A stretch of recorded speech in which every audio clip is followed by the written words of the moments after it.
Hey, welcome back, everyone. Getting ready for the second half of our double header here, and again, a big shout out to our friends at Fieldhouse Sudbury, the personal training outfit. Our certified coaches are dedicated to helping you move your body well using functional strength and conditioning programs. Move better, feel better. Fieldhouse of Sudbury, and you can certainly reach out to them. Fieldhouse Sudbury, thefieldhouse.com is a good way to reach them. They're also going to be up on the screen here during the game, and we're coming to you here now for the boys matchup between the Lincoln Sudbury Warriors and the Concorde Carlisle Patriots. Lincoln Sudbury coming into this game here. We were privileged to have number 13 senior captain defenseman Ryan Dale with us live last week during the Garrett Regan Summit, and what a nice kid Ryan was, and you can catch that interview again on our YouTube channel, MyHockeyLive.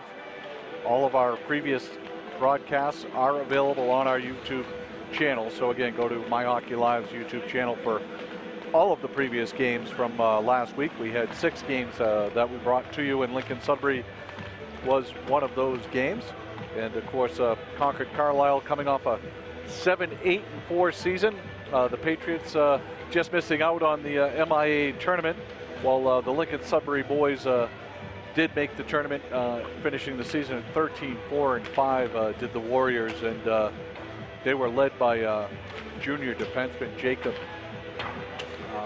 Sacher with 24 points for him last year as he enters his senior year. Then Matthew Jacobs, junior forward, had 29 points for the Warriors last year. So both players there, number 3 and number 14, are certainly players to circle here as you get ready for this contest. Both leading the way for a very solid 2013-2014 season for Lincoln Sudbury.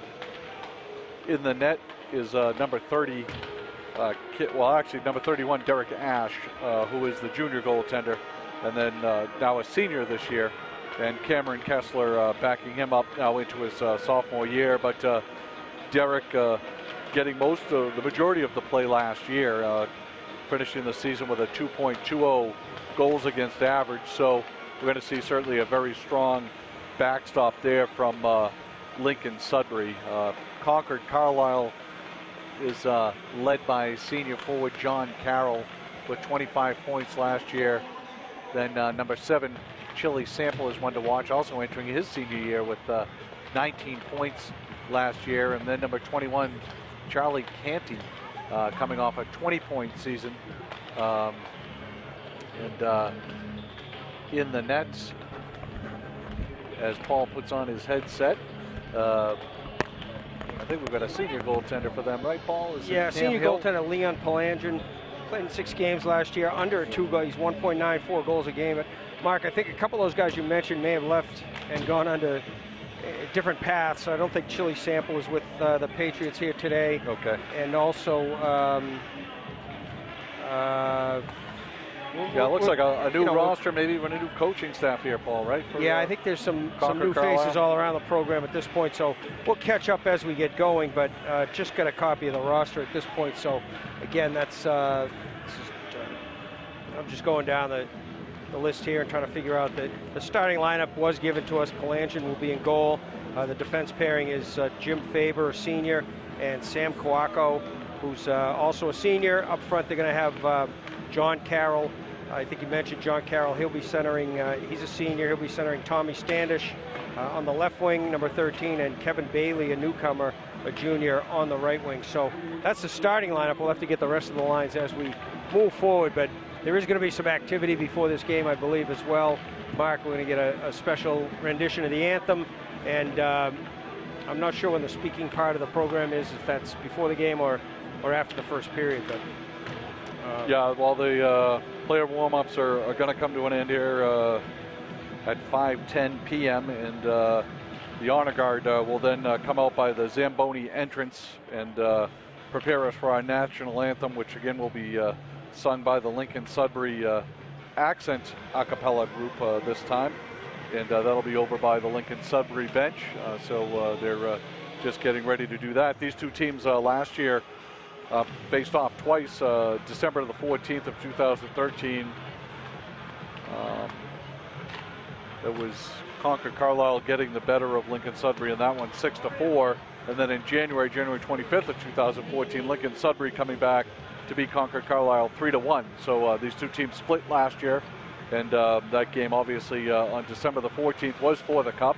So as we said, coming in a little bit of the rubber match here with Lincoln Sudbury winning the first year and Concorde Carlisle winning the second year. And here we are in year number 3 of the Warriors for Warriors, Patriots for Patriots Cup in honor of First Lieutenant Scott Milley and again Jordan Dow, who we had on earlier, former captain in 2012 with Lincoln Sudbury, now on playing lacrosse up in upstate New York. But Jordan, just a great kid, pleasure to speak with, and certainly very nice to speak with Scott's dad and all that they're doing. And if you're interested in learning more, you can go to LS Warriors, the number 4 Warriors.com. So that's LS Warriors for Warriors.com. A lot of information up there. Certainly you can make a donation to all that the foundation is about. You can also make purchases of everything from t-shirts to wristbands to postcards. So again, that's LS Warriors for Warriors.com, and we're getting ready now to start some of the ceremonies prior to the second game of the night. And certainly an exciting time around the state, Paul, for high school hockey here in Massachusetts, as many teams get underway today, and certainly a good start to the season for the Lincoln Sudbury girls team, having won 6-1 against Concorde Carlisle in our first game of the day. Yeah, Lincoln Sudbury girls team, and we hope to talk to a couple of those players and perhaps the coach at some point during this game. If there's a break or a lull, or even they could probably even help us with the play-by-play. They'll know the kids a little better than us at this point of the year. But it was a good contest. Lincoln Sudbury flexed their muscles in the first, went up 4-0, and then CC scored in the second period, and Lincoln Sudbury kind of pulled away in the third period and won it going away 6-1.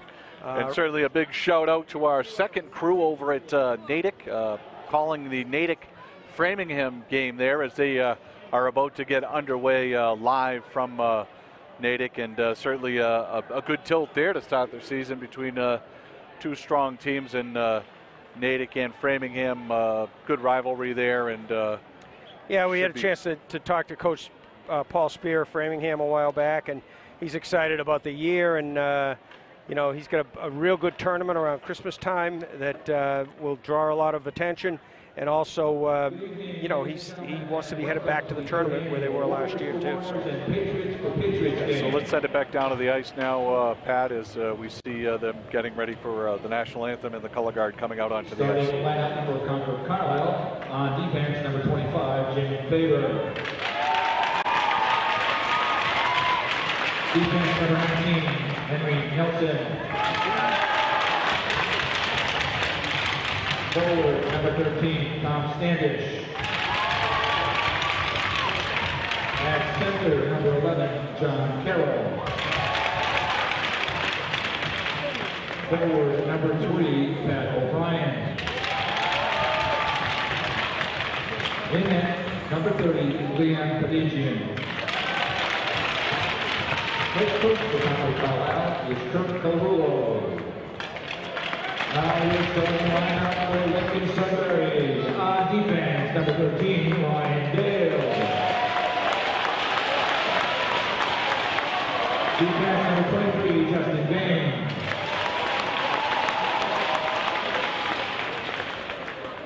Forward, number 3, Jacob Setcher. At center, number 19, Miles Cohen.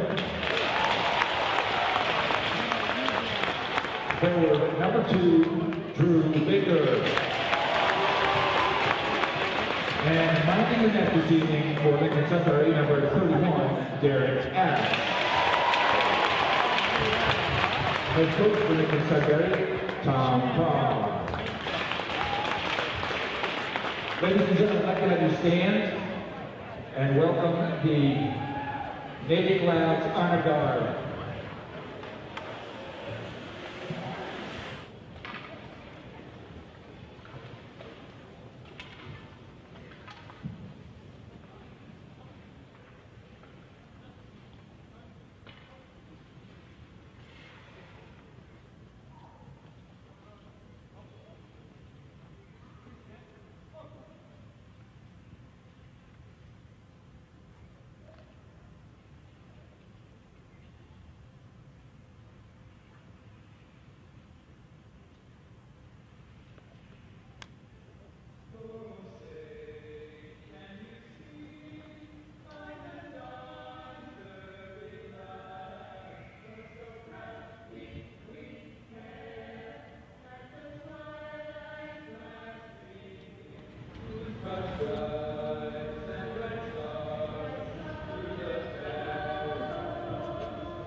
Nice job there again, Paul, by the Lincoln Sudbury Accent a cappella group there, and the Natick Labs Honor Guard coming out here to present the colors.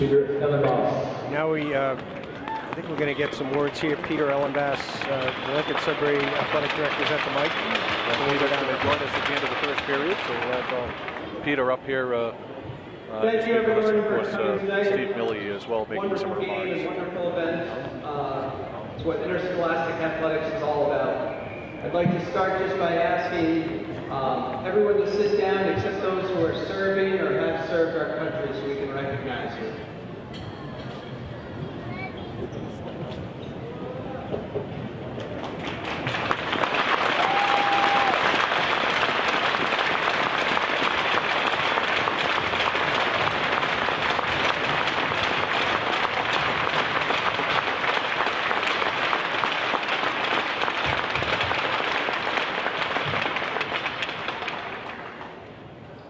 When I was in college, we spent every spring evening, a group of us playing wiffle ball. And the home plate of the game was the World War I memorial. It's a big stone. You can't give us the sound, can you? Statue with flagpole coming off of it. And on it were the names of all the sons of the college who gave their lives in World War I. And above their names was a quote in Latin from Cicero. And at the time, whoever that was, that's the college. In the waning days of my senior year, I decided, you know what, I really need to know what this quote says. We've been sitting here every evening for the last 4 years. I got to know what this says about all these guys' names. And a friend of mine, Tom, was a classics major, and he said, you know, I can't really translate it perfectly and do justice to it, but it basically says a short life is long enough to live well and honorably. At that time, I didn't understand those words really. When Scott lost his life tragically a few years ago, those words returned like a thunderbolt right to the heart. Unfortunately for me and many of us, those words really mean something. For 23 years, Scott gave us enthusiasm, joy, and service. He lived well and honorably. To the young women who already played, and to the young men about to play, your life as a competitive athlete not your life, but your life as a competitive athlete, will be short. Many of you won't play in a hockey game of any meaning after high school. Tonight, play well, play with honor. Good luck.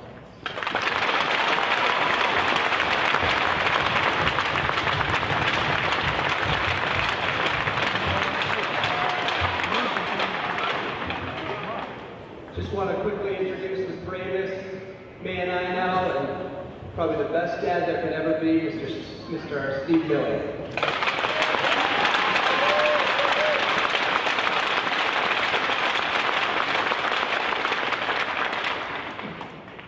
Thanks, Coach. Thank you so much for being here. You know, it's hard to believe that it's 4 years since Scott was killed. In some ways, it seems like yesterday, in others, it seems like forever. Nonetheless, for the Millie family, the pain is exactly the same. This time of year certainly ramps up our emotions and our feeling of loss. We're just busy, and it seems like we do a lot of military events that we attend. And of course, now the holidays are upon us. It was Thanksgiving Day 2010. The phone rang at Papa and Nana's house where we were all gathered. "It's Scott," someone yells. "He's on a satellite phone from Afghanistan." Everyone rushes to get their 2 cents in. I get the phone last, and I run outside because I can't hear. It was great to hear his voice. His concern, though, was this. It was for all of us, and he asked how we were doing. It was quick. Everything Scott did was quick. My last words to him were, "Scott, keep your head down. Take care of your men, and get home so we can dance." Scott's last words to me, "Okay, love you, click." The next correspondence is the United States Army knocking at the door, notifying us Scott has been killed, and that has tipped our lives upside down. So now, on November 30th, the anniversary date of his death, it has become a heightened day of remembrance and contemplation. Scott's closest friends and family just happen to be in the neighborhood and drop by. And they just sit, and we eat, we hang out, and some of Scott's stories will inevitably come up. But most importantly, I think it's just a time that we set aside to miss Scott together, to remember his life and his sacrifice. My daughter was a nanny to a 1-year-old when Scott was killed. That child is now 5 years old. She came to visit the other day with Ashley. Ashley went into Scott's room. She followed along. She looked at all the awards. She saw all the pictures. And she looked up at Ashley and said, "This is Scott's room." Ashley said, "Yes, it is." The child said, "Oh, this is the missing place." Ashley said, "What do you mean?" The child said, "This is where you go when you miss him." Out of the mouth of babes, this wisdom. The foundation set up in Scott's name has already given away about $80,000 by way of scholarships, military organization support, or real grassroots effort kind of way. A couple of these I'll read. We were at a Fallen Heroes event just the other night. A girl walked up to me and said, "Hello, Mr. Millie." I said, "Please call me Steve, but I don't know who you are." She says, "I'm so-and-so," and I instantly knew who she was. Her husband was killed, and Scott's foundation paid her travel expenses to be at her husband's memorial service at Fort Bragg. No red tape, no questions. Go to the airport and go. She was so grateful, otherwise she would not have the means to attend. The Noyes Elementary School in Sudbury has named a puppy Scooter. That was Scott's nickname.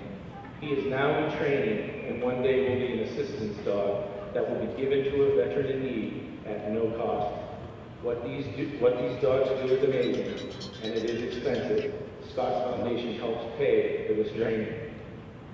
The foundation is also coming alongside Operation Smiles, which is distributing toys and gifts this Christmas to military kids and grandkids in the Brockton Fall River area.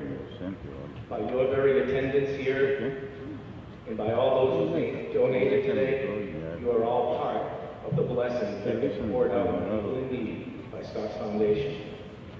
I just really wish all these good things that the foundation does to come at such a cost. I'll tell you one thing for sure, that Scott will be loving this rivalry. This is exactly what a high school rivalry should be.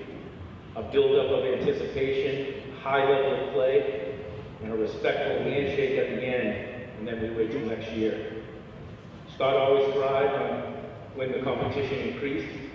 Just like he did in hockey, he also rose to the occasion in Ranger School, being selected by his peers as being one of the best. And on the battlefield, where Scott's men would trust him with their very lives.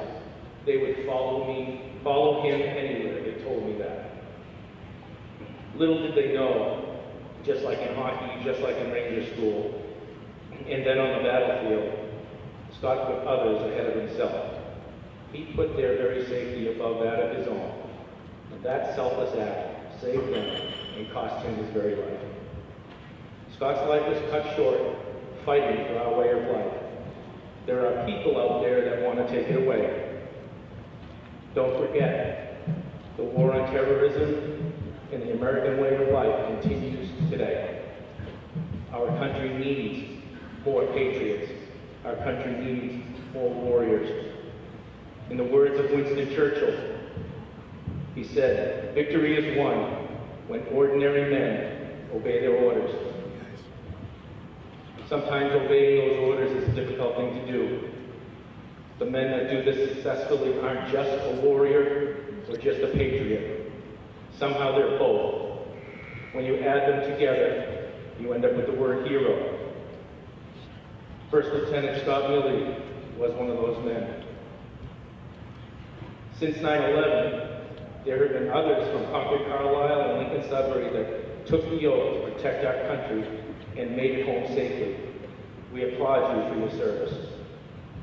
The Milley family rejoices with every welcome home sign we see. There is no jealousy or resentment. The Milley family is just full of grateful American hearts. For tonight, I thank you so much for coming tonight and supporting Scott's Foundation. And really a thank you to the people who put tonight's event together. What a ton of work. Warriors, Patriots, have a good game. God bless you all. Rangers lead the way.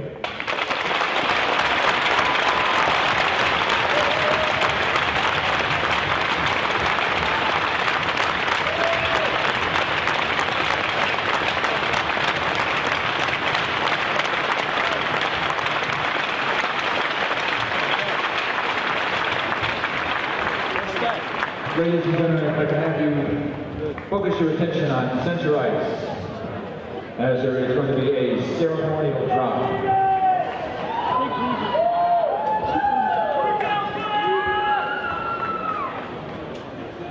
The drop will be made by Jack Beebe, Brad Tunis, Justin Brodus, and Chris Matlick.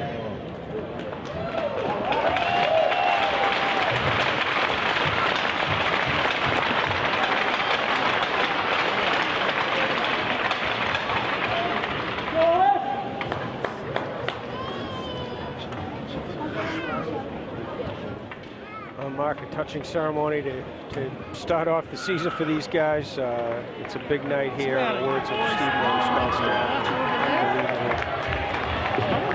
just comment on these kids are playing sports, but you know, some of the things his son did, but others have done that. How happy they are when guys come back from their service. And just what a family, what a guy from the card.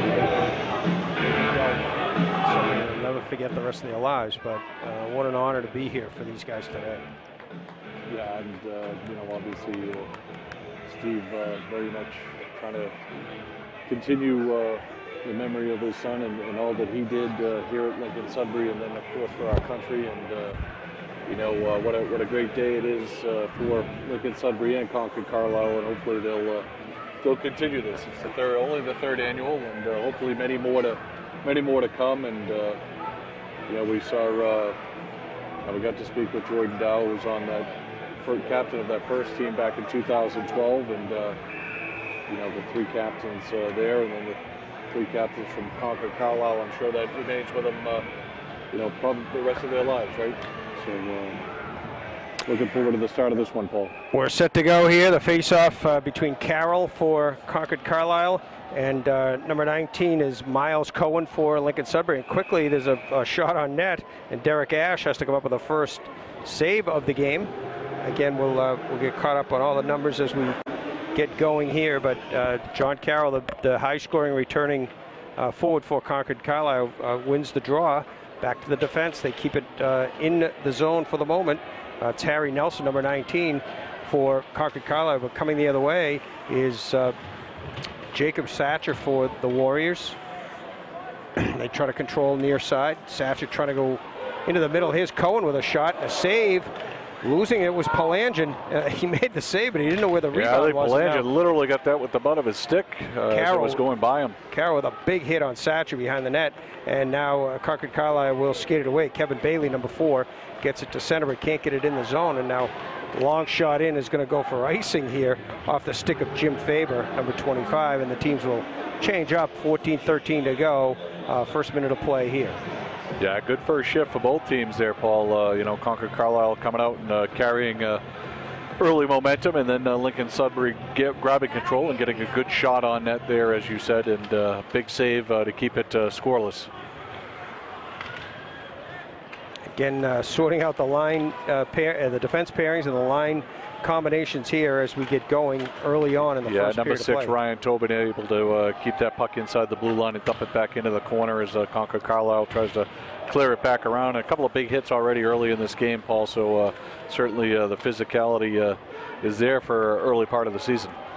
We've got Holden, Lewis, and Morgan out there for Lincoln Sudbury here on the second wave, and this is Concord Carlisle's second group, and we'll get those numbers to you again. As we say, retreating here is number 6, Ryan Tobin. And Concord Carlisle, good job on the forecheck here. Bringing around in the corner. This is number 3 is Pat O'Brien. O'Brien fighting on the far boards, comes back to the point onto the stick of John Severance, number 10, but he can't keep it in, and Lincoln Sudbury will try to break it out. This is Morgan as they try to change, gets it to the line. An elbow thrown there by Aiden Moran, but now a shot in. Yeah, Ryan Rogers picking up that turnover and skating it into the slot and taking a shot there, and another save by the Patriots goalie. So it looks like we've got 18 standing in. Ryan Rogers, sophomore center, Paul, taking the face-off there for the Warriors. Goes right across the crease area, and Owen Toland gives chase for Lincoln Sudbury. He's pinned in the corner down there by number 9 for Concord Carlisle. That's Tom Salemi. To get it back to the point, Dale with a long shot in through traffic, steered aside. It looks like we got 18 centering 16 and 12 for Lincoln Sudbury, Paul. Right, that's Aiden Moran is 16, Rogers 18, and Toland 12. Nice stick handling there by Ryan Dale. We spoke about Ryan earlier, senior captain, number 13, came on here with us last week during the Garrett Regan Summit. Nice kid. Really looking forward to this game. Kawako, nice clear for Concord Carlisle. Now, good hit there as Rob Campbell is taken to the ice. Yeah, Ryan Dale putting him down on the ice. Nice solid shoulder check. Good breakout here. Centering pass off the stick of Satcher, and a good save by Palangin. It's loose, covered up, and the shot goes over the net and out of the rink. But good rush there by Lincoln Sudbury. Nice dish off by number 19, Miles Cohen, onto the stick of Jacob Satcher, and a good scoring chance there. Yeah, good scoring chance, and number 9, big defenseman, able to take the body there in the crease and move some people out, so that loose puck didn't end up in the net. So a good play there by the defenseman. CC now tries to clear. Nice move up on the line by number 13, Tommy Standish, and he loses control. Standish and Carroll, along with number 4, Kevin Bailey, the first line for Concord Carlisle. And the first line for Lincoln Sudbury out there at this point comes onto the stick of Satcher over the line. Satcher turns, fires, goes wide of Palangin, caroms off the backboards. Right wing breakout for Concord Carlisle. Bailey can't control it at the red line, and good back check there by Connor Lewis for Lincoln Sudbury. They get it back to their defenseman, and Dale will now try to send it up ice, intercepted over there by Bailey. and sent back in by Concord Carlisle as teams look to change and the whistle goes. My mistake, that was number 10, Braden King. On the call right for the point. offsides there, Paul, with 11:13 remaining in the first period. 4 shots on net for Lincoln Sudbury and 1 shot on goal for the Concord Carlisle Patriots. So pretty even play so far. Good forecheck there by Concord Carlisle. They get it back to the point. Shot sent in by number 10, Severance. Never makes it in. Rebound on the save. On the doorstep here. The Patriots here. Flurry, and it's finally covered up by the goaltender, Derek Ash, but good opportunity there. Yeah. Number 3, Pat O'Brien, doing a good job of forechecking there. Yeah, O'Brien letting it rip from the point. And, fortunately for the Warriors, number 22, David Netburn, a freshman defenseman, able to step in there and get that puck away from the crease and into the corner. And nice play there again by the freshman, David Netburn, number 22, coming up big there to keep that puck away from his goaltender as it was bounding around there in the crease. Looked like the Patriots might have one there. O'Brien waved out, and taking the draw is Winslow, controlled by Concord Carlisle. This is O'Brien back to the point. Shot fanned on there by number 14, John Faber. Another freshman, Owen Tolan, number 12, getting physical there over on the left wing and looking for the puck here as it's taken away and an offside's coming up. Yeah, Winslow knocked it in. One of his teammates had not cleared there. Looked like it was John Faber that might have gotten a piece of that one before he got back across the blue line. So the faceoff will come outside the Warriors blue line here with 10:25 remaining in the first. Third line out there for Concord Carlisle at this point. Poking it through is number 12, Owen Toland. Again, a freshman forward. Look, getting a lot of ice time here. Early in the season candidate for Pepper Pot there, number 12, yes, Owen Toland. Yes, the Pepper Pot mania comes back, Paul. The Reading fans are going wild, right? In Duxbury. Reading, Duxbury, we had a couple of them. BC High. Yeah, it's Beverly. It's catchy. I like to think. Yes, yes. Legend. Charlie Driscoll will be there to correct you, Paul. Yeah, right. Nice move. Great feed in front. Backhand save by Palangin off the stick of Miles Cohen. What a great rush by Ryan Dale. Yeah, nice save by Palangin. Big goaltender getting down low there and keeping those pads down tight to the ice.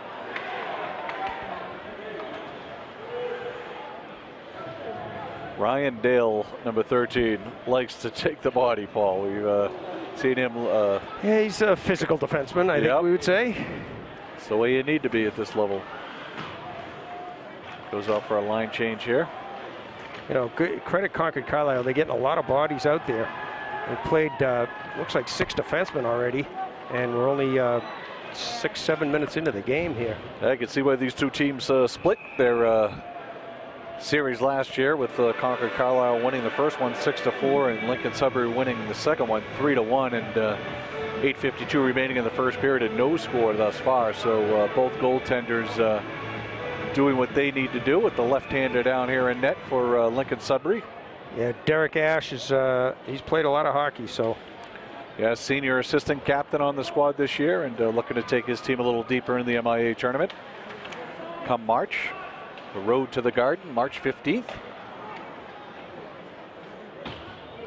Play dumped, puck dumped back into the Concord Carlisle end. Icing called here. Yeah, I don't think that's exactly what Braden King wanted to do. The junior defenseman kind of looking up and, you know, a little too much on that one. He had a player breaking out on the left wing, but puck found its way all the way down to the other end. So the faceoff will come to the right of Derek Ash.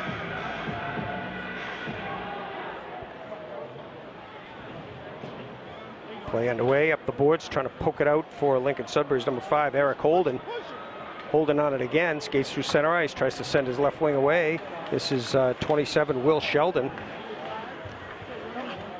And now Sheldon on in the corner, comes over to Holden on the forecheck.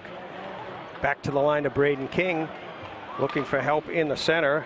Connor Lewis tried to turn around, backhander there by number 5, Holden, and a save by Palangin. And getting taken into the net is one of the Lincoln Sudbury players. Will check that there. Good back check and covering by John Carroll. Yeah. Palangin's seen 6 shots, but boy, 5 of them have been testers, Paul. He's made some big saves there. Bodies flying into the net as they adjust the post, and faceoff will come to Palangin's right.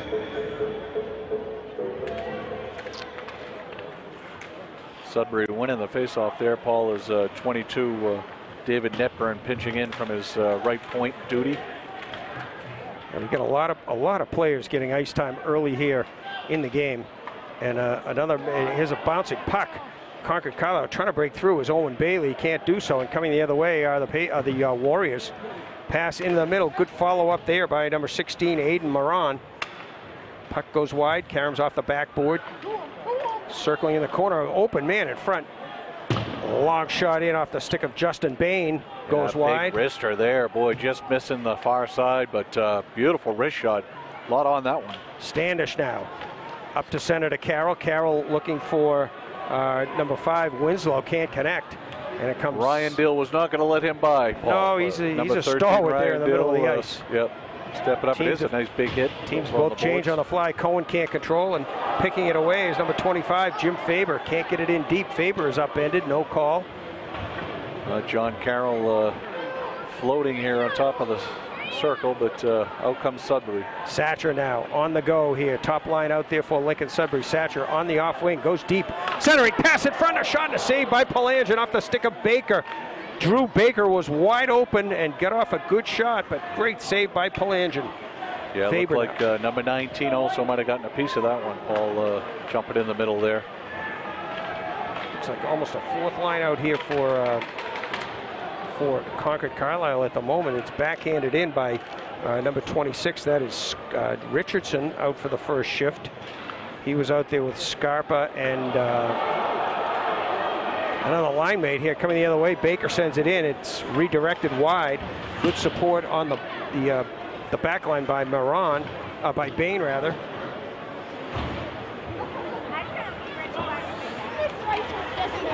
Yeah, number 19, Harry Nelson, coming up big there for the Patriots in front of his goaltender, and I think he was able to block that shot so it didn't get to Palangin.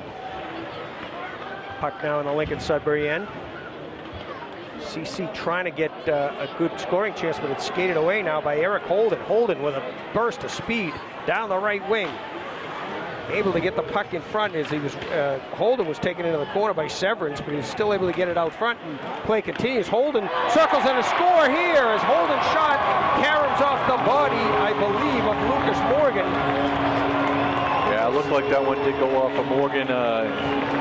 Skipped right by Palangin. We'll try to get the scoring for you here, but it looks to be. We would call it Morgan from Holden, I believe, not from the town of Holden, but from Eric Holden, making it 1-0, an even strength goal. Lincoln Sudbury on top at 9:31 of the first period. Yeah, a couple of players. Here's the replay now, and circling there again was number 5, Eric Holden, putting it in. Patriots try to break out here now, trailing it 1-0. Ben Winslow over the line, right wing, looking for help in the middle. Backhanded by Owen Bailey. Goes wide. Pass out front. Good active shift here for Concorde Carlisle. Yeah, O'Brien and Winslow bringing a little extra energy here to this shift and trying to get this game tied up as we're under 5 minutes in the first period. Aiden Moran able to get it out to center, but Concorde Carlisle on the go once again. We have 2 Morans out here. Aiden Moran is 16, and I guess that's the only Moran. Nice pass up there by Ryan Tobin, the junior defenseman, going in for a line change now, going off for a line change, and a big hit in the back of the net as the Patriots clear the puck out to center ice. Calindro, number 17, out there for the first shift. Here's Satcher. Satcher trying to get it by, get it in front. Pass, open man is Baker. What a save by Palangin. Oh, Palangin flashing that big glove out and robbing the Warriors are going up 2-0 here. What a big save that was. 9 shots already on Pelagian, and as I said earlier, a lot of those shots real testers, so big save there. And Framingham, just watching on the split screen here, Paul, as our other crew is out in Natick. Framingham leading that game 2-0. Early season action. Early season action. What a great glove save that was. And Warriors keep it in. Nice passing there, turned by Holden, and Pelagian covers that one up. Nice play from Justin Bain on the left point. Down low to Connor Lewis in the corner. And he got it out front to Holden, and Pelagian has just been, Pelagian's a big kid in goal. He is a big kid. He picks up a lot of that net. He's had to be active here. Good puck movement here, loose in the slot area off the stick of David Netburn. But they come the other way, does Concord Carlisle. Tripped up over in the far wall is 27, that's Rob Campbell. Again, it looks like Concord Carlisle playing 3.5 lines here. Yeah. Puck is sent in deep by Netburn. Yeah, we got a delayed offsides here, so they're going to try to get a line change. Number 25 is Jim Faber, the defenseman, rushing deep, centering pass, looking for help. Nelson knocks it down deep, or rather,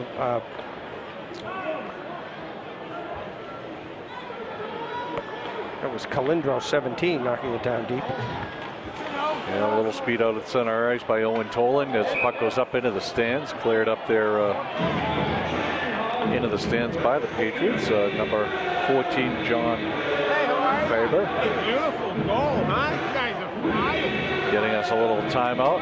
Chance to come up for air, Paul. A lot of just up and down action here. 3:05 remaining in the first period as we try to get these lines and rosters in order here. This is a challenge. Changing on the fly, but a big crowd here, Paul, also. As we look into the action, stands are full, standing room only along the backside of the net, and what a great day. It's a great crowd for this this event, and they've seen some great hockey for first weekend of the year. I'll tell you, these two teams are flying. That's going to be offsides there as a couple of 13s get caught up. Standish chasing Dale, but Dale with a free clear here takes it off his off wing. And Standish able to bump him there as he dumps it deep. Yeah, nice physical play by Standish. A steal here, a shot to goal by Satcher. Boy, tough break from out behind the net. The puck, not losing control of that puck back there. It looked like it was number 14, Faber, that lost control of that puck behind his own net and came right back out in front. And what a great play by Baker, Drew Baker, to steal it behind the net, heads up and center it to an open man, and it was a bang-bang play in the truest sense of the word. Yeah, really nice play there by Baker. It just popped right out front, stick down on the ice, top corner, right by that big glove that we've already seen in action by Pelagian, and it's 2-0 now. Warriors with 2:20 remaining in the first period. I tell you, I think Miles Cohen may have got an assist on that, number 19, Paul. Yeah. Well, we'll add Cohen to Baker's assist because it was Baker who threw that out very well from the back of the net. I think Pat O'Brien just hit the post just off to the left shoulder of Derek Ash. So a tough break there for Concord Carlisle, trying to cut this lead in half. Holden now first on it in the offensive zone for Lincoln Sudbury, number 5. He loses after a fashion, and his rival, number 5, Ben Winslow, able to dump it, but icing is going to be called here with 1:43 to go, opening period of play, and Lincoln Sudbury out-shooting Concord Carlisle 12-3 and leading it 2-0. Yeah, I think the past 5 minutes, Paul, Lincoln Sudbury's turned it up a notch or two, and we talk about this all the time. Just got to be able to gain that center ice line before you dump it down. That's a tough icing, especially with the momentum that the Warriors have right now. They win the faceoff pretty cleanly here. Again, some new faces for Concord Carlisle out there. Guys we haven't seen this thus far. 24 is Ferrenti, 6 Scarper has had 1 or 2 shifts, and 26 is Jim Richardson over here on the left wing, on the right wing. So another new group. Yeah, Scarpa trying to win the battle in the corner against Tolan, but Tolan gets it right out front. Nice shot. Lincoln Sudbury, the Warriors are winning the battles in the corners, Paul. They're really digging that puck and moving well away from the puck. Very nice play there again by Toland, getting clean out on top of the slot. And again, you know, just another big save by Palangin. I think 13 shots on net already with just a minute remaining in the first period. So Palangin is earning his keep. Concorde Carlisle trying to clear it with 1 minute even up to go. They trail it by 2. And the top line back out there for Lincoln Sudbury. Finally, Bailey able to get it wing to wing over to Standish, but he's shut off over there. And Satcher on the back check clears it across the high slot out of the zone onto the stick of John Faber, but he can't move it towards the Lincoln Sudbury line. And Lincoln Sudbury able to get it back up over the Concorde Carlisle line.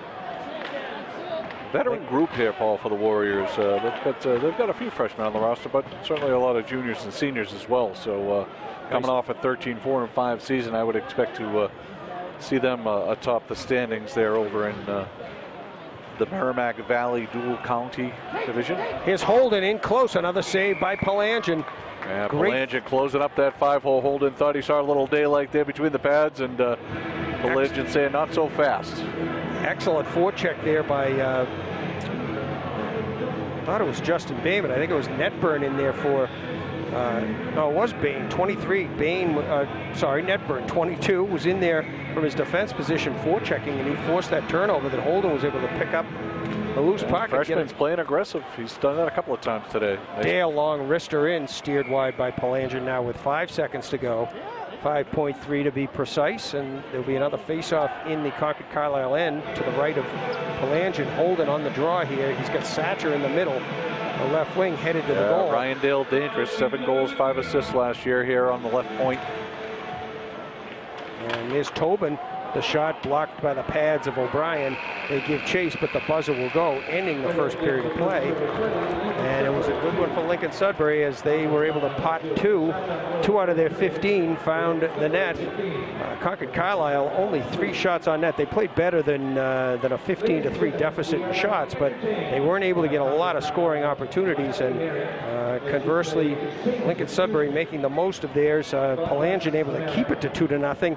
But Lincoln Sudbury finds pay dirt at 9:31. It was Morgan from Holden. That made it 1-0. And then at 12:30, it was Satcher scoring from Baker and Cohen to make it 2-0 after 1 period of play here at Marlborough.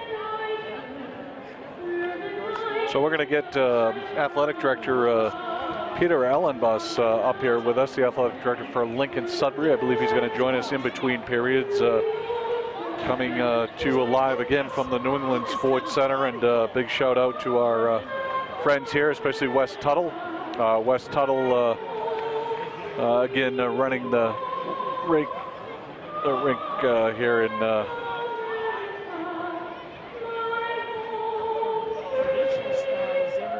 Marlborough. So give us a chance to thank all of our sponsors too, Paul, right now. Again, the Fieldhouse of Sudbury providing personal training. Certified coaches are dedicated to helping you move your body well using functional strength and conditioning programs. Move better, feel better. The Fieldhouse of Sudbury. And we also want to thank our... Mark, while we go through this, there's going to be a 3-minute game of fame here between a couple of Mites teams out on the ice, and they'll run the clock down. 3 minutes of continuous play until the Zamboni comes out and resurfaces. There will be a ceremonial singing of God Bless America prior to the start of the second period here.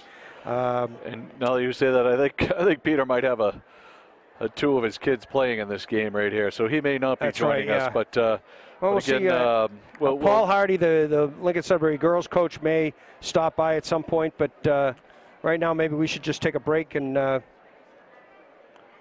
Yeah, well, why don't you, everybody, enjoy the action down on the ice. And again, shout out to iSlideUSA.com, Sullivan Tire, Dr. Peter Drennan, as well as our friends over at the Fieldhouse of Sudbury.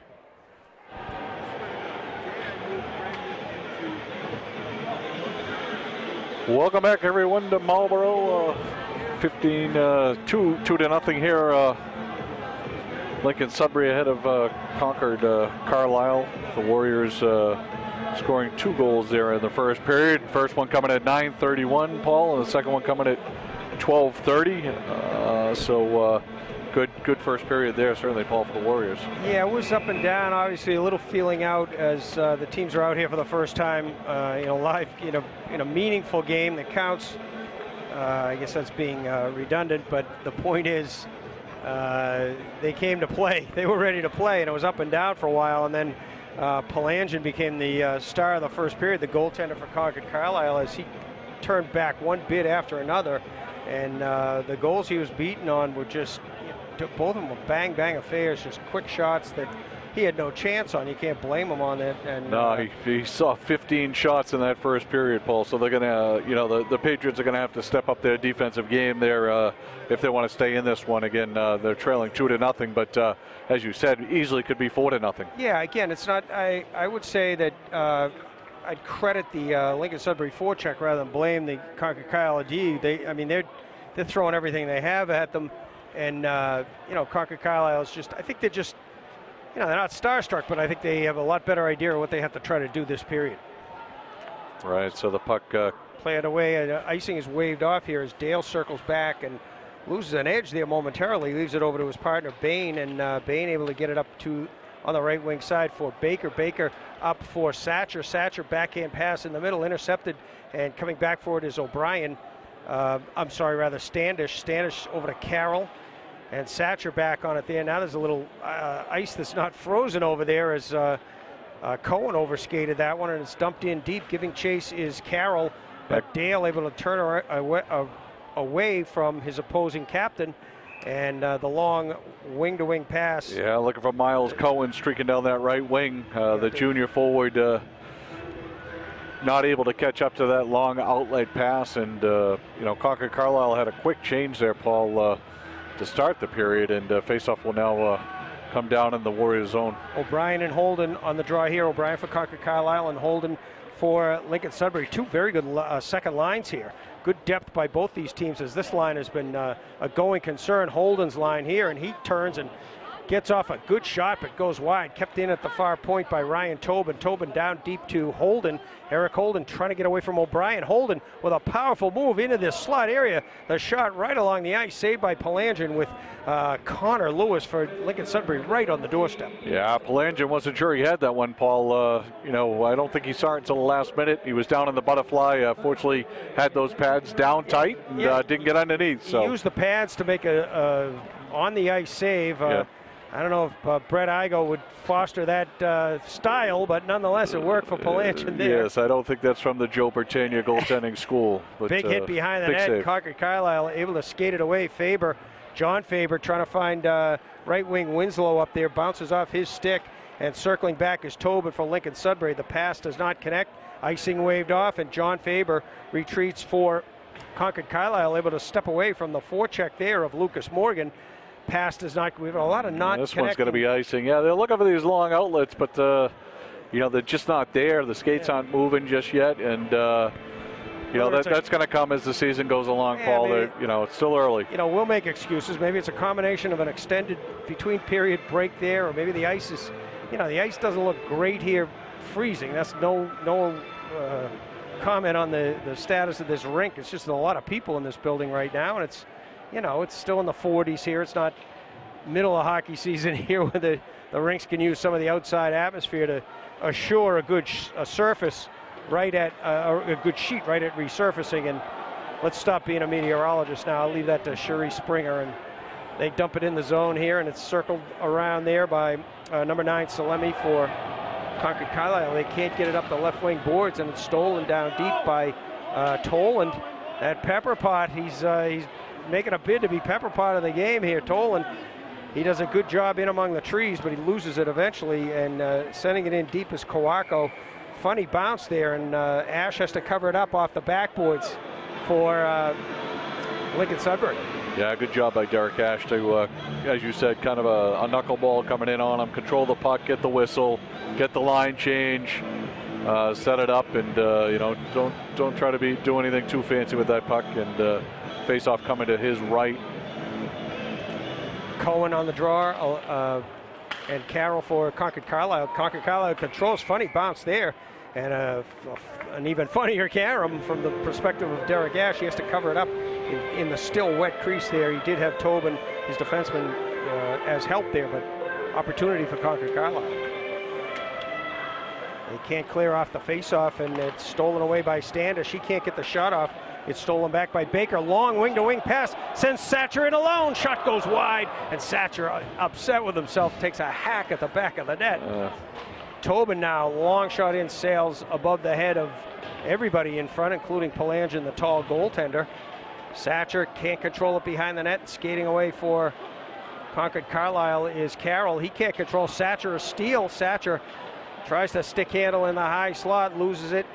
And skating it away for Concorde Carlisle finally is number 25, Jim Faber, and a backhanded try from the sideboards. Ash has to handle that one. Good job by Jim Faber, number 25, the senior defenseman for Concorde Carlisle. Yeah, a real good shift there, though. A lot of pressure by that first line of the Lincoln Sudbury Warriors, carrying the play here. 11:45 remaining in the second period. Warriors 2, Patriots nothing, and shots now Warriors 16. Patriots 6. I really like what both these coaches are doing, Mark. They're short shifting everybody. It's just, you know, get out there and work hard for 20, 30, 40 seconds at the most, and then, you know, get to the bench and get a rest. And they're both skating 3 lines hard. Great bid there on a backhand by Eric Holden, who's had a heck of a game for Lincoln Sudbury just early into the second period. Concorde Carlisle now able to clear it off the boards and past David Netburn.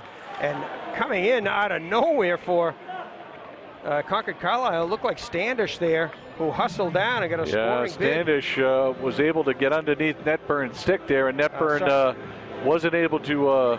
My mistake, that's Owen Bailey, 18. Owen Bailey, but Netburn unable to control the puck, and Derek Ash right on top of it, the assistant captain, senior, able to tie that one up, and again take the face-off off to his right.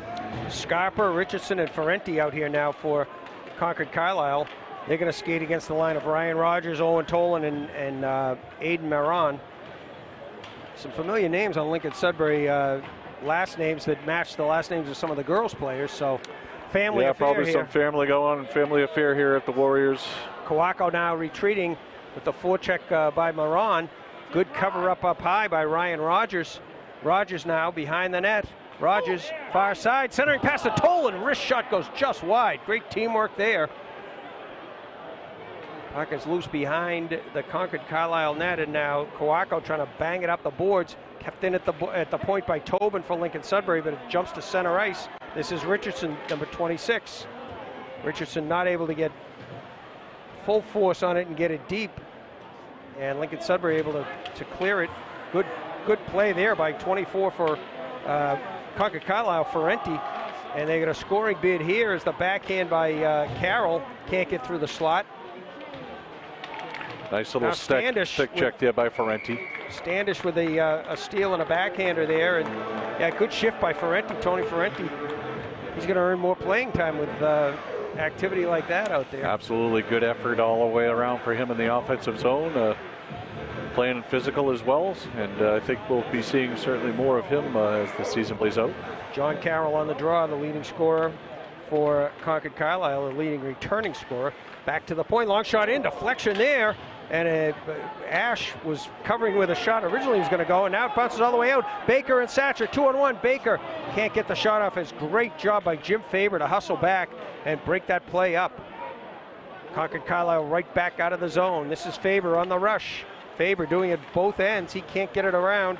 The big defenseman there, Braden King.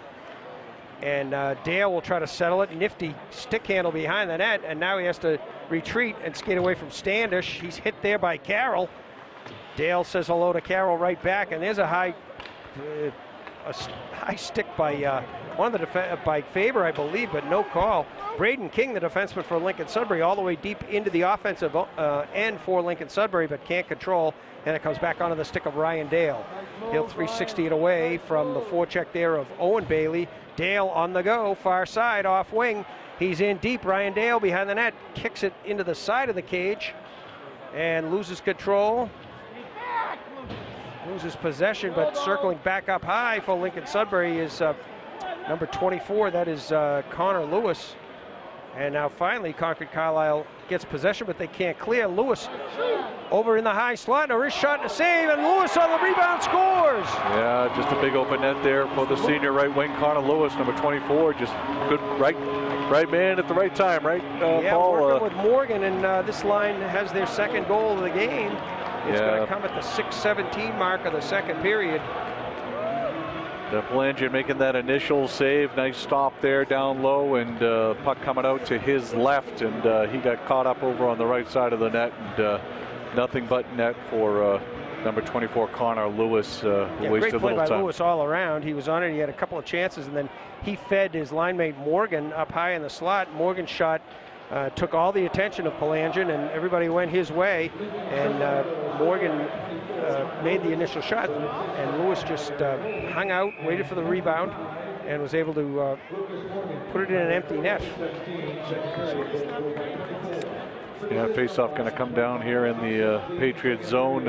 Again, 8:26 remaining here in the second period, and the Warriors up 3-0 and out shooting the Patriots 19-8 as well. Morgan with a goal and an assist now. Scored the first one, assisted on the third one, and it's 3-0 Lincoln Sudbury, as you said, Mark. Somebody lost a mouth guard behind the net. They're on the fly again here. This is the fourth line for Lincoln Sudbury out there right now. It's Sheldon, and we'll check the other. It's Dylan Anderson, and yeah, 7 seniors on this Warriors roster. So you know, I think they stay healthy. They're going to be poised to make a run here at the MIAA. Maybe a trip to the Garden might be awaiting them. We'll see. Obviously, way too early to be talking about that just yet, but certainly looking pretty strong here with a 3-0 lead in the second period. That was Sheldon, 27, 21 Dylan Anderson, and number 17 Will Marchand out there, giving the other lines a little bit of a breather there. Good job. They did give up a possession in their zone, and the faceoff comes back in the Lincoln Sudbury end, but quickly it is out to center ice as they were able to clear, but Concord Carlisle picks it up at center ice. Now just kind of a little back and forth here. Circling is Tom Salemi, trying to get it up on the left wing to Campbell. Does not connect. Lincoln Sudbury. This is Satcher. Good poke check by Palangian there as Satcher tried to cut sharply in front of the net.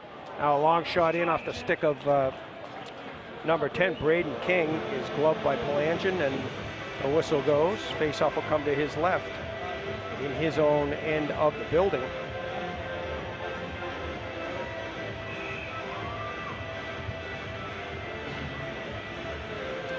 Holden on the draw, wins it back to King. King tees it up, blocked by Standish. Standish racing for it there with Netburn. Netburn wins that race, and Lincoln Sudbury with a 4-man rush here. Pass wide to Holden, wrist shot saved by Palangian. Nice play by Morgan to dish wide to his line mate Holden. Palangian has been stellar in net for Concord Carlisle. He trails in at 3-0, but well, 21 shots on net, Paul, 18 saves, and again, as you said, they've all been testers. I mean, I don't think there's been an easy shot at him yet. Ryan Dale with a good shot in, deflected wide, and his Concord Carlisle the other way. Standish thought he had Carroll cutting to the net. The pass went awry and goes over to Bailey on the far side. Bailey now picked clean by Morgan. Morgan's pass out goes off a skate and comes near wall all the way over to Harry Nelson. Nelson dumps it in deep, and collecting it there is Dale. Dale's breakout pass intended for Connor Lewis doesn't connect. Concord Carlisle able to get it back. Comes Holden again. What a great game he's had so far. That first line's looked very strong for Lincoln Sudbury, Paul. Dale with a nice move, cuts left around the D. He's in deep. Ryan Dale looking, backhands it in as they try to cycle. And Holden overskated for the moment. Nelson now tries to backhand it up the right wing, and he's able to get it to center ice and out of danger for the moment. Justin Bain will send it over to Toland. Owen Toland trying to go down the right wing, can't get deep into the zone. He'll try it again. This time he'll wrist it in deep. Palangin leaves it behind the net. And Toland with a shot. Palangin back in to save that one. What a save by Palangin. Back to Tobin. Tobin can't get good wood because Ben Winslow right off the bench got a stick on his shaft and didn't let him get a good shot on it. Over to Tobin. Tobin dumps it deep cross ice into the far corner. On it there is Aiden Moran. Back to King, Braden King. Pokes it off the sideboards around Winslow. Toland now trying to dish it over to Ryan Rogers. Good forecheck here. Moran has it poked by him on the boards. Concorde Carlisle needs a change here. Toland up high to Rogers. Save, rebound, another save. Boy, big rebound there for Owen Toland. It looked like he was going to be able to pick that up and put it in the short side. And Palangin saying he's going to have none of that. What a game he's had, Paul. Boy, I tell you, Concorde Carlisle can find some offense. They've got a stellar goaltender there. Yeah, two good ones there. And the third line of Lincoln Sudbury, not big in stature, but in size, but big in stature. I mean, great forechecking there. They move the puck well. They go to the net. Nice shift. Long wrister in off the stick of 23 Justin Bain. Another save by Palangin. Lincoln Sudbury controls behind the net. Yeah, Concorde Carlisle having all sorts of trouble trying to get this puck out of their zone. Cohen now will circle, tries to center it in front. Knocked wide for the moment. Faber on Satcher. Satcher looks. Satcher trying to dance through the middle. Comes up high. Backhanded, a little pass is stolen.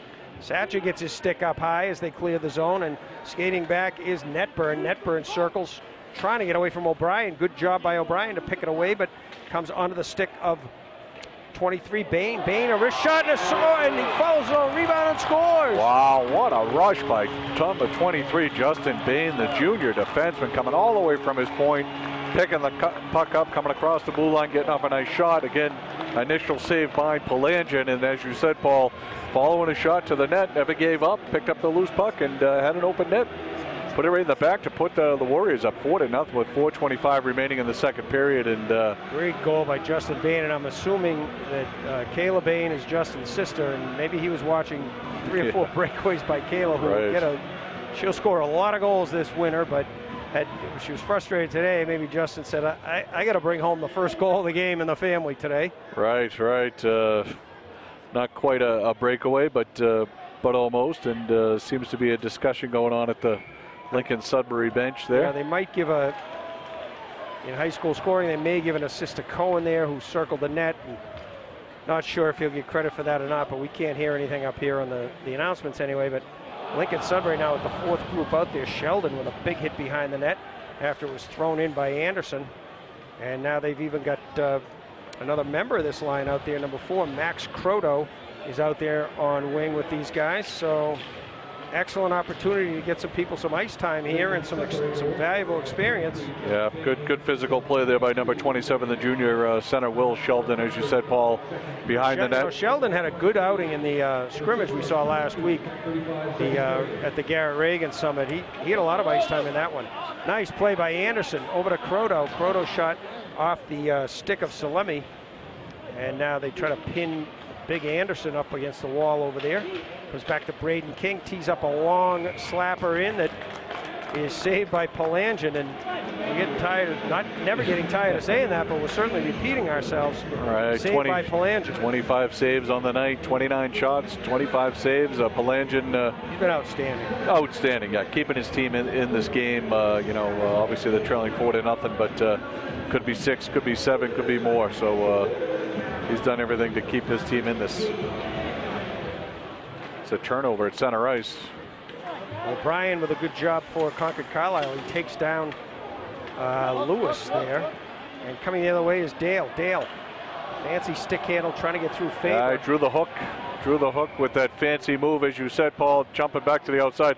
Not sure why they blew the whistle as Lincoln Sudbury had the puck, but anyway, Lincoln Sudbury will go on the power play here as we get a hooking call coming up against number 25, Faber. Jimmy Faber will go to the box with 3:08 remaining in the second period, and the Patriots trailing 4-0. So not what you wanted there. Right now, but you know, Dale is so tricky, so shifty for a defenseman. He skates like a forward, and he's got that ability to go side to side, so the defenseman's guessing, and he's really good on his feet, so great balance. Yeah, senior captain for this team, and certainly very much when we spoke to him last week, excited about being the captain of this Scott Milley. Funny bounce off the backboards, and nearly, he missed the nearly net. a gift goal there for Cohen. Goes back to Dale, jumps over his stick, and giving chase is Standish. Cohen's going to be thinking about that one tonight, Paul. He, I don't know, maybe it was bouncing on his stick a little bit, but he had that big open net in front of him, as you said, funny bounce, and he just wasn't able to get really anything on it, I don't think. No, and he might have been the most surprised guy in the building where it came right out to him. Well, kudos to him. He had his stick down on the ice. He was ready, just couldn't get control of it. Justin Bain gets it up to Dale. Dale will send it in with 32 seconds to go on the Lincoln Sudbury power play. They already lead it 4-0. Here's Baker kicking it towards Palangin. He has to make another save there. Now Derek Ash quickly out of the net. 20 seconds remaining on this power play. Ash sends a long pass up. Satcher had Holden headed to the cage. Pass intercepted, and skating it away is O'Brien for Concorde Carlisle. 1-on-3. O'Brien with a nifty move. Loses the puck finally, though, over to number 10, Braden King. King on the go now. A lot of the Lincoln Sudbury defensemen playing very offensive player at this coming out of point. the box here. Well, they're going to get called for the icing. I don't think they realized the penalty had come to an end. And actually, had he looked up, Concorde Carlisle had the man coming out of the box and might have had him been able to send him away. But rather they get the icing. 1:32 remaining in the second period, and it's really been all Warriors this period, Paul. Yeah, and it's just, you know, a byproduct of this lead is the defensemen are really jumping up into the play and really getting offensive minded, and you know, they don't worry as much about a mistake. It's not a one-goal game now, so they're able to try some different things and able to know when to go, and it gives the forwards an opportunity to practice covering up for those guys as well. Yeah, Netburn having a real good night for himself as well as number 22, a freshman for the Warriors, and looks good. Braden King's asking to get off the ice. He's tired, and Netburn will change with him, and they'll change the defense pairing, and as a matter of fact, Lincoln Sudbury will change all 5 skaters here. You can do all the conditioning you want, Paul, during the off-season, but when you finally strap those skates on for that first game, the legs get tired. Tobin and Bain are out there on defense for Lincoln Sudbury. The line up front is Holden between Lucas and between Lewis and Morgan, rather. Here's Holden poking it by Salemi. Holden trying to get cute with it over on the far side. Good back check by Winslow. This is Winslow, can't get it out of the zone for the moment. Yeah, Winslow had an opportunity a little earlier down the other end and just couldn't make good on it. And here they come again. Winslow on the off wing and 18 carrying the puck down in the corner. Owen Bailey into the corner. We'll meet up with Lewis there. Comes to the line but not out. Winslow can't control Bain, trying to hit Morgan up ice. Puck bouncing kind of funny ways now as we're under 20 seconds to go in the second period. Bain with a long home run pass to Holden. Concorde Carlisle caught in a shift. Holden comes in, and a great play by Faber to get his stick on that drive by Holden. Holden's maybe got to take it one more step right and yeah, I don't think he saw him coming. Boy, no, great effort there by Faber. Here's Standish. His shot is in on Ash, but deflected a bit, and full force wasn't on it as the buzzer goes here, ending play in the second period. Another good one for Lincoln Sudbury. They're able to add 2 more goals to their total, and they now lead it 4-0 over Concorde Carlisle after 2. Total shots in the game at this point, Lincoln Sudbury 29. Yeah, 29 for Sudbury, so 14 shots there for Lincoln Sudbury and 5 for Concorde Carlisle, netting them 8. So shots on net, 29 Lincoln Sudbury, 8 for Concorde Carlisle, and just it seemed like after the 5-minute mark of that period, it was all Lincoln Sudbury, and boy, they poured it on and kept those legs moving and did everything they had to do. And of course, that penalty wasn't timely either for Concorde Carlisle, as they never were able to get momentum back. No, it's you were spot on there, Mark. They held them off the board for a while, and then 6-17 Connor Lewis was able to find, and they're having the chuck a duck now. Chuck a duck. Nice. Connor Lewis scored to make it 3-0 from Lucas Morgan, and then at 10:35, individual effort, a great individual effort by Justin Bain. Miles Cohen will give an assist to as well, but that made it 4-0, and that's where we stand now after 2 at Marlborough in this great event today. And another part of the event right now, you see a lot of rubber ducks, sponge ducks being thrown on the ice. And we can't throw them through the glass, Paul, so, you know, I think I would have nailed mine right at center ice had I had the opportunity. But, again, not part of that personal training at Fieldhouse Sudbury, but probably want to sign up. So Fieldhouse Sudbury Personal Training. Certified coaches dedicated to helping you move your body well using functional strength and conditioning programs. Move better, feel better. The Fieldhouse of Sudbury. So look them up. Paul, I know I could use a little training right about now. And if they get a sauna and a steam, that's what I'd be. Yeah, sauna and a steam sounds good. And special thanks to MyMilitarySavings.com. Again, big military event here today in honor of our First Lieutenant Scott Milley and his family and the program that they have here. Our first time being out here, but only the third event. So hopefully we'll be part of many more as they go forward with the Warrior for Warriors, Patriots for Patriots program. Absolutely great day in memory of Lieutenant Scott Milley. And I'll tell you, I listened in on Steve Milley's talk or comments, speech before the game, and it was terrific. And if you were watching it, keep it as a keepsake and watch it again. If you weren't watching it, tell your friends to watch it on YouTube later, or go on MyHockeyLive.com and check the archive games as they get up in a few days, and just listen in to Steve Milley. Terrific words to the kids and to the crowd, and just very, very touching.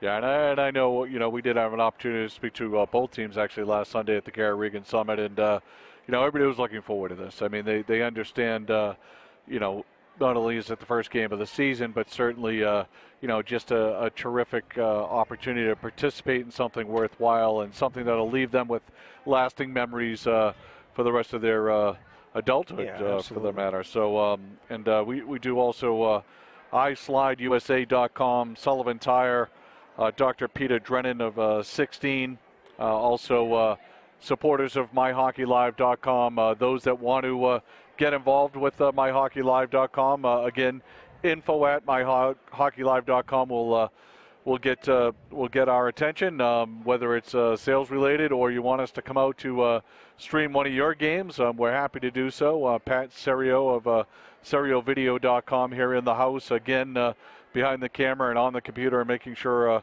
all of this is going off without a hitch. And Paul Mack and I up in the booth trying to have some fun and hopefully keep you entertained, but also informed during this incredible day, really, for high school hockey here in Massachusetts. Yeah, it's been 8 or 9 months since we shared the microphone, Mark, and it's, you know, a little bit of rust that lasted about 5 minutes. And we're right back into it, and it's hockey season. It's great to be part of high school hockey here in Massachusetts, and, you know, from a little bit of a, you know, an arm's length, but we want to be part of it and support all the teams, all the coaches, all the towns as everybody, you know, gets through the season, but everybody's looking forward to March and trying to be in the garden. But there's a lot of games between now and March, and a lot of maturity and a lot of opportunities. So it'd be great to be part of it as we go along. And as you mentioned earlier, today there are some tournaments that we've been part of in the past and will continue to be so, but there's always room for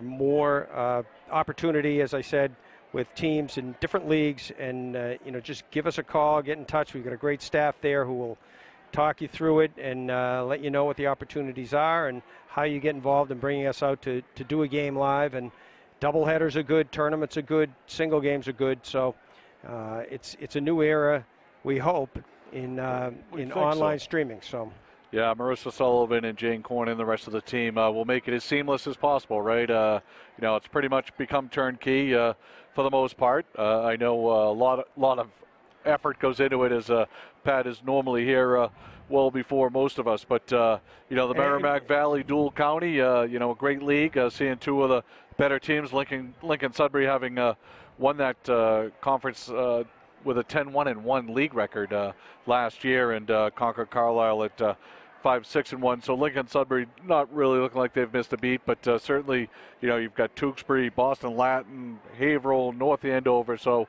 you know, quality competition. league. Yeah, and they, you know, Lincoln Sudbury, I think, is the Hockey Night in Boston came out with their first rankings of the year, and Lincoln Sudbury's ranked number 4 in Division II. So, you know, they want to move up the ladder. Beverly's not the same team it was last year, and right. Beverly was a terrific, you know, once in a decade team, and it was going to be tough for anybody to stop them last year. They got some competition, but they were just a steamroll going down the stretch, and unfortunately Lincoln Sudbury had to finally meet up with them, and that was their last game of the year. But but they could taste it, and they want to come back, and they get a lot of guys back, and as you said, there are other places that we want to bring MyHockeyLive to as we go forward, and we hope you give us the opportunity. We'd love to be there, and you know, we can be more than one place at the same time. To wit, we have a crew over at the Framingham Natick game right now. Yeah, Framingham Natick right now, and from what I understood, unfortunately, right after they finished streaming the first period, I think the Comcast connection might have gone down, but I haven't clicked over to check it. But we do have the ability. Unfortunately, we usually are at the mercy of the internet provider. There will be times, those of you who watched some of our games last year, there are times when things are out of our control, and we want to do the best to bring that back to you. But we feel that, you know, for a $10 subscription, you've got a chance to see almost 100 games or maybe more this year. And, you know, we're certainly not trying to price anybody out of anything, but we want to, the more resources we have, the more opportunities are there. And am I saying the word opportunity enough today? Yeah. It's out there, and we want to be at a rink near you. It is. And, you know, boys, girls, Division I, Division III, it doesn't make a difference to us. It's all great hockey that we want to cover across the state of Massachusetts, and even increase our footprint beyond the state lines. And we hope to have some of the preps like Del Barton and Mount St. Charles, and maybe some of the others that are coming in to play some of our MIA sanctioned teams here later on. So we're going to throw it back out to the rink here for a couple of minutes so Paul and I can catch our breath, and Pat can breathe a little bit. We'll be back with the start of the third period again. Lincoln Sudbury 4, Concorde Carlisle nothing after 2 periods of play.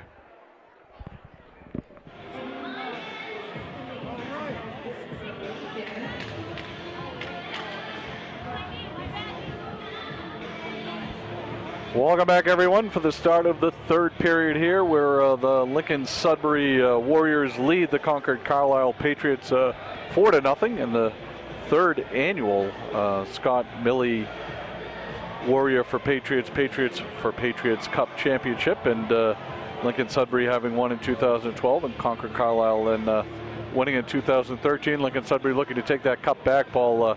Boy, what a strong performance, 4-0, and you know, we'd be remiss not to mention that Andrew Raycroft and Hal Gill are on the bench as assistant coaches with Coach Tom Pari. So, you know, certainly I think that makes some players Coach Barry's job a little easier.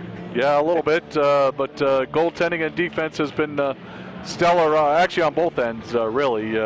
Although it's 4-0, 29 shots on net for Lincoln Sudbury. I mean, what else can we say about Palangian? Leon Palangian has done a superb job in net for Concorde Carlisle. This could honestly be a bigger differential right now as we start the third period. I mean, 29-8 in shots is indicative of the play at this point. I mean, Concorde Carlisle's got some good players, but they've just been frustrated. They can't get anything going. And Lincoln Sudbury has just played very well as a team. I mean, Concorde Carlisle has played as a team as well, but Lincoln Sudbury is just very unselfish moving the puck. And I think more than Lincoln Sudbury guys have played together as a team for a longer period of time than the CC guys, it appears to me. I could be dead wrong. But so the third period here at the New England Sports Center is just getting underway as the puck is dumped down into the Concord Carlisle end. And we also may see an extended bench here in this period as it's an opportunity to get some players some ice time. Here's John Carroll racing with Ryan Dale. Dale able to angle Carroll away from the puck, and they're able to clear. This one is sent the length of the ice. Cole was trying to find Satcher on the breakaway pass, but the angle was just a little bit off, and Satcher gave chase, but lost the race to the puck past the goal line extended. Yeah, well, I think we've seen at least a half a dozen long outlet passes in the first 2 games, Paul. They're just not there yet, but they'll keep working in practice and getting their legs and getting those passing lanes worked out. So interesting luxury here. Lincoln Sudbury able to keep that first line shift short, where Concord Carlisle keeps the first line on the ice. And Lincoln Sudbury's starting defense pairs here, but they shift up front, and here's Holden going down the left wing. Holden trying to get by the defenseman there. That is number 10, John Severance, and Lincoln Sudbury able to stop that rush. Bailey now dumps it in. Kevin Bailey dumps it in deep, and Dale loses his footing there. Centering pass intercepted by Justin Bain, and Bain able to get it up the left side for Lucas Morgan. No icing's waved off here, but like you said, Paul, nice play there by Severance, as there were a couple of Lincoln Sudbury players going strong to that net, and Severance held his ground and was able to get the puck safely into the corner. Owen Bailey clears it for Concord Carlisle, comes all the way back down in the Lincoln Sudbury end, where it's controlled by number 10, Braden King. King's backhand pass far up the right wing for number 16, that is Aiden Maron.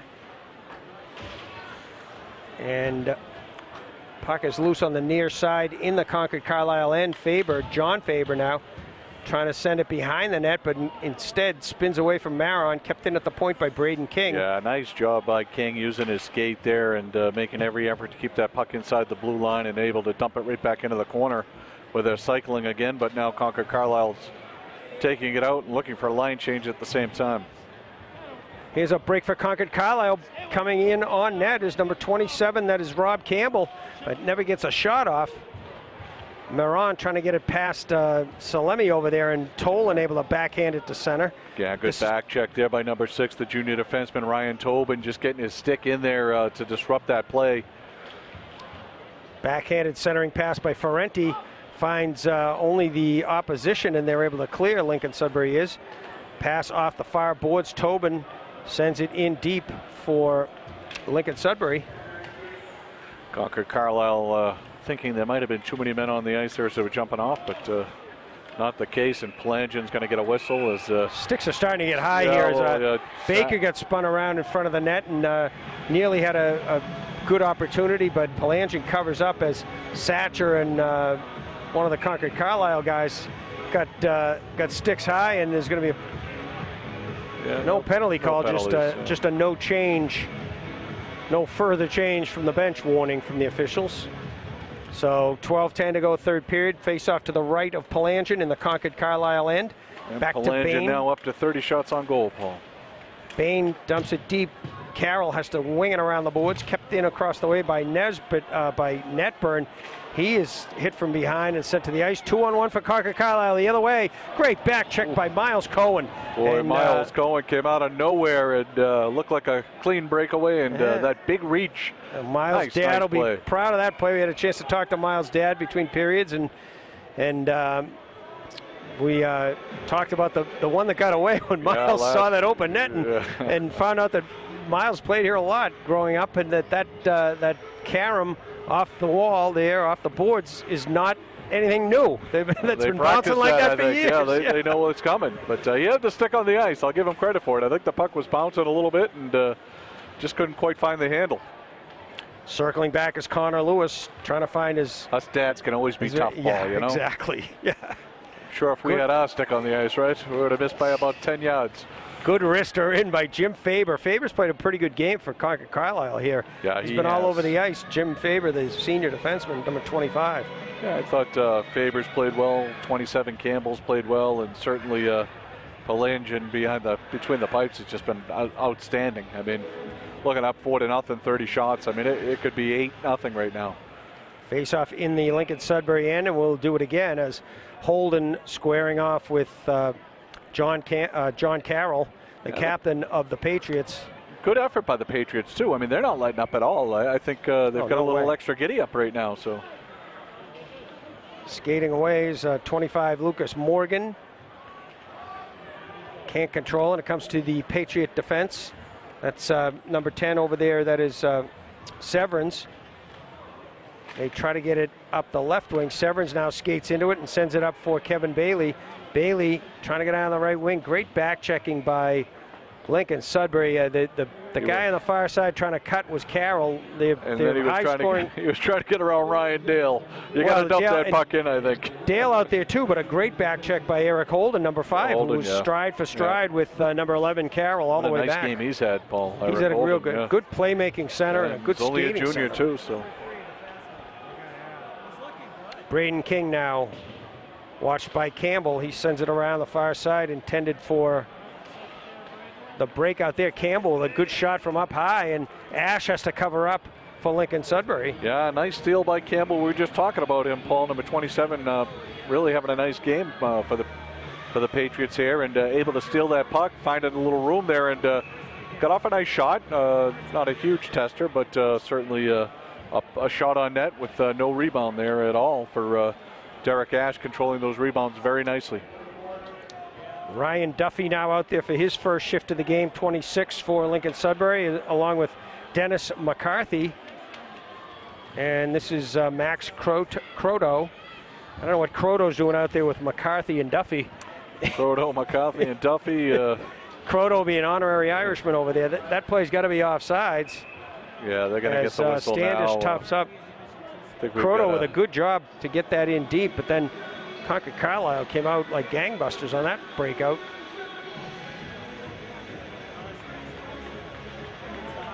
Yeah, just a loose puck around that blue line, and like you said, Concorde Carlisle had a head full of steam there, but Standish lost control of it just across the blue line and took himself offsides. Ryan Rogers line out there for Lincoln Sudbury with Owen Tolan and Aiden Maron.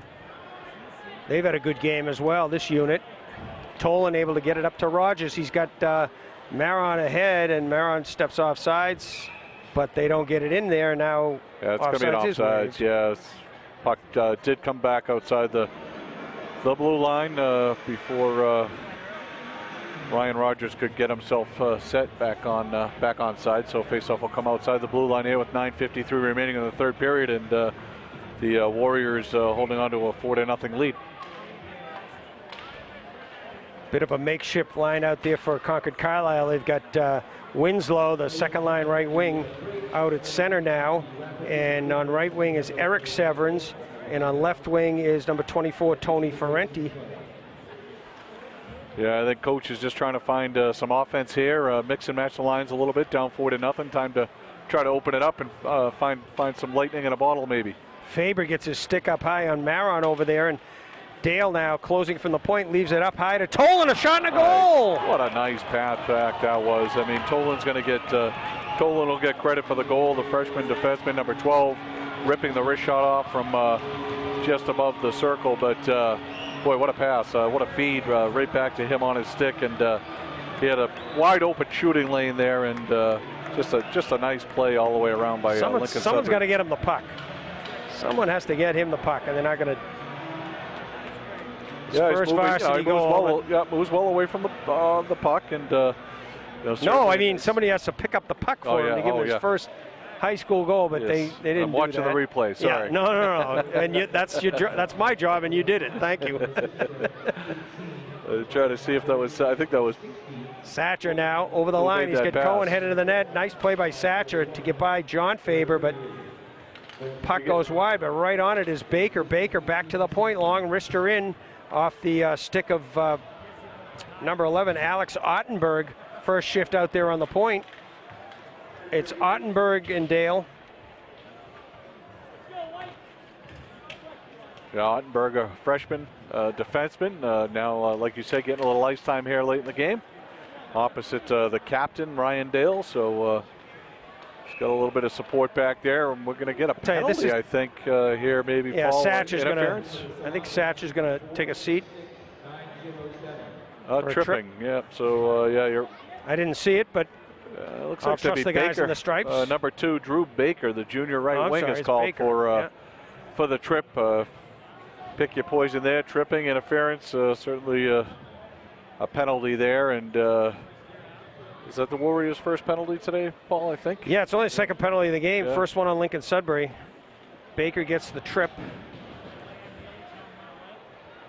See if that call maybe heard all the way to Seattle, Washington, but yes, our friends but out in Seattle, Mr. Baker out there. Drew does have an assist. He's played a good game. That line's played a very strong game as well. Yeah, we'll call it out to his dad on a penalty, but there were plenty of great plays by number 2 earlier in the game. Didn't even see the penalty either, but yeah. Nonetheless, I'm sure Drew. The phantom call, Paul. Yeah, Drew will take the minute and a half. Well, maybe it was a good call. We just didn't see it. But okay, he'll take the minute and a half for a 5-0 lead, and I missed the time on the Tolan goal as well. Well, we know his dad is watching out on the West Coast, and so let me over to. He's seen a good game. Carroll on the far side. Carroll playing the top of the umbrella here. Center point on the power play. Carroll now will walk to his left. Got a delayed penalty coming here, Paul. Start down the. You got an interference call coming against Lincoln Sudbury Warriors for a slash. Might be Braden King for a hold. I think it was a slashing call, and they're going to go 2 men up. 29 seconds remaining on the first penalty, so they're going to skate slashing call. 5-on-3 slashing call on Braden King, the junior defenseman, and so 7:29 remaining in the third. Maybe a little something going here for the Patriots. Certainly a good opportunity to work on their 5-on-3 and see if they can move the puck around. They got 29 seconds on that first penalty, and they do win the face-off, but can't control it. Tough break there as it jumps over the stick of Faber now. He'll go left to Carroll. The little backhand pass intended for Standish goes instead onto the stick of Ryan Dale. They're able to get it back. Standish now trying to cut to the middle. Standish wants to set it up, gives it back to Carroll. Carroll dumps it in deep, and winning the battle for it there is looks like Satcher won the race there. Even with 5-on-3, they're finding it hard to have open ice. Standish doing what he could to try to create some space, but first penalty is over, and it's funny. It's an interesting lineup out there. They've got Satcher on defense with Dale, and then the other two centers. Two of the other centers, Holden and Miles Cohen, out there up front trying to kill this penalty. So it's almost something you'd see in tournament time, right, yeah, Paul? When exactly. we talk about that. But again, it's an opportunity for them to try that group together. Both teams working their penalty kill or working their power play. They're able to clear it down the ice with 25 seconds to go on the penalty. As got to get the puck to the net here. They're trying to keep the shutout. Here's Campbell. Campbell, long shot in, goes wide of Ash. Cameron's back to Faber. Faber sends it deep, but does not connect. Campbell back to the point to Kawako. Kawako trying to walk it down the left side. Get another Can't penalty. Get by Morgan. We're going to get a tripping call here on Holden, I believe. Holden's going to go to the box, and I don't think the Lincoln Sudbury coaching staff. I think it's Lucas Morgan is going to take a seat Morgan, here. You're right. Yeah, with 25 3 seconds to go. Yeah. So the penalty box is once again crowded, and 6:02 remaining in the game, and a little sloppy here on the PK for the Warriors. Yeah, it was a nice move by Kawako over there. He's on his off wing. He's a defenseman, and he walks it down the boards. And I think Morgan maybe ended the shift and just stuck the stick out and got the hook. One man is back. Cohen will step on the ice for King. And now they've got that alignment of, once again, Cohen and Holden up front. Oh, what a forecheck by Cohen, causing the turnover here. And Holden able to rag it. No, Holden back to able to grab ice. it. Cross ice comes to Kevin Bailey, and Bailey wrists it in, but it's picked up there by Bain. Bain knocks it off the boards. They're looking for a short-hander here as Holden's getting a little hungry for center ice, and now they try to send him away again. Well, it's a clean pass, obviously, with a short-handed. You can dump the puck down and try to make that home run pass. John Faber up for Carroll. John Carroll over the line. Hit there by Lewis. It's about 30 seconds remaining in this power play, and Concorde Carlisle really not, maybe 2 shots so far on these And we're going to get another penalty call here. Not sure which side, but Yeah, that one was in the corner, Paul, so I did not see that. it's going to come at the 10:01 mark, and it's just been a parade to the penalty box for Lincoln Sudbury of late. And we'll see which way this goes and whom the call is on. They're skating, looks like guys from, that's going to be a call, I believe, on John Carroll for Concorde Carlisle, but that faceoff should come down the other end then if that's the case. Yeah, it should, unless we've got matching. Yeah, we might have matching. It would probably be Bain if I don't see he was the dance partner. No, the coaches are pointing down the other way. So. Yeah, the officials down there with the puck already, just waiting for the rest of the players. I didn't see the puck up in the air, and might have been a high stick or a rough, but I think it's a minute and a half of frustration at this point. Yeah, right. That's in the book, isn't it? Yeah, that's in the book. Coaches get that penalty often. 4-on-4 here for the next 22, 21 seconds. Steal here by Lincoln Sudbury. Yeah, Braden King blowing a tire there as he was skating back into his own zone. 24 is Tony Ferrenti with the almost opportunity there. And now good play on the backboards by 22 Netburn. But he can't get it up to Baker. Drew Baker now fighting in the corner. Goes cross ice over to Satcher. Satcher has Cohen open at center. Instead tries to hit Baker on the off wing. Baker circles back over to Satcher. Quickly up to Cohen. Cohen 1-on-3 for the moment. Cohen, nice move. Inside the dot. Wrister up high. Goes over the net. Yeah, good idea there. Again, we've been talking about Palangian filling up that net, and he doesn't give up much net. Had a good angle there, and really not a whole lot he could do with that puck. Bain gets it over to Dale. Dale circles it back looking for Toland. Satcher. Satcher now circles through center ice, trying to get away from defender there. That's Scarpa. Shot blocked by Scarpa. Satcher on it again. Circles the net. Satcher with a tough angle shot. Yeah, I think he got a glove on that. Yeah, off Palangian. And here's an opportunity in close for number 18. That is Ryan 7 Rogers. seconds remaining on the power play here, and now a jump hit there by Rogers. It looks like the Patriots are going to be able to kill this one. Yep. So Carroll out of the box. He's looking for the home run here, right out of the box, but instead bounces off the wall to Sheldon. Sheldon can't find the handle, and stolen by Concorde Carlisle here as we approach 3 minutes remaining in the game. And now Anderson tries to skate through the forest there. Yeah, Ferrenti's trying to get around a broken stick, and Faber gets run at by... That's going to be a hold, I think. A little takedown there. So penalty. Will Marchand, 17, took a run at Faber. Yeah, Marchand take a seat. They're going to call it a trip, but again, clearly a penalty. Faceoff will come down to the right of Derek Ash with 3:04 remaining. And Paul, what do we have? One penalty leading coming up into this period, and now we've got 4 or 5 anyway, right? Yeah, we went 36.5 minutes without a penalty, and now in the last 5 minutes, 26 seconds, we've had 5 more. Well, so it's maybe a little sloppy. Yeah, the to legs say might be getting a little tired as well. Yeah, that they're not going to call. Sheldon out here killing a penalty, long shot in. Nice pad save, good left pad save there by Derek Ash. Good save by Ash. Yep. You know, the pride here for Lincoln Sudbury is to get Derek Ash a shutout, and obviously the pride factor for Concorde Carlisle is to get 1 or 2 on the board if they can. Yeah, 14 shots on net now for Concorde Carlisle, so Ash very much. John Carroll trying to go coast to coast. Just off the right near off the post, yeah. Backhanded to center by Lincoln Sudbury and out of trouble. Rogers gives chase on Salemi. Salemi will win it and leave it for number 19, Harry Nelson. Yeah, just 40 seconds remaining on the power play, Paul. Nelson takes a hit from Dennis McCarthy. They get it to center ice, and McCarthy now takes a hit from Salemi. Carroll able to come up with it. John Carroll, no quitting this kid. He's at it again, trying to toe looks drag. Good. Nice little dangle there. Carroll backhanded pass off a skate, never connects.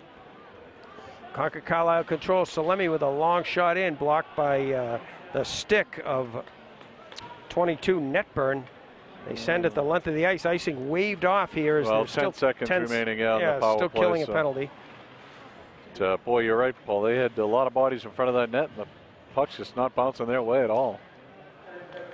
Standish now trying to get by the forecheck there. Can't get it out.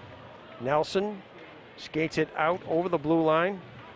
Throws it up for Standish. Standish, the bull in the China shop, right down the wing. Shot saved by Ash, and Standish nearly put it in out of the net as it was loose in the crease. Oh boy, I thought the Patriots had their first one there, and Tommy Standish will see that one in his nightmares tonight. Sent in deep by 17. That is Marchand. Collecting it there is Kawako, intercepted by Marchand. Marchand turns around, fires a backhander, goes well wide. Closing from the point is Ottenberg to get it deep into the corner to 26 Duffy. Yeah, Ottenberg, another freshman defenseman, Paul. So, you know, a couple of freshmen back there playing today and getting some ice time. Yeah, great opportunity to play at the varsity level here.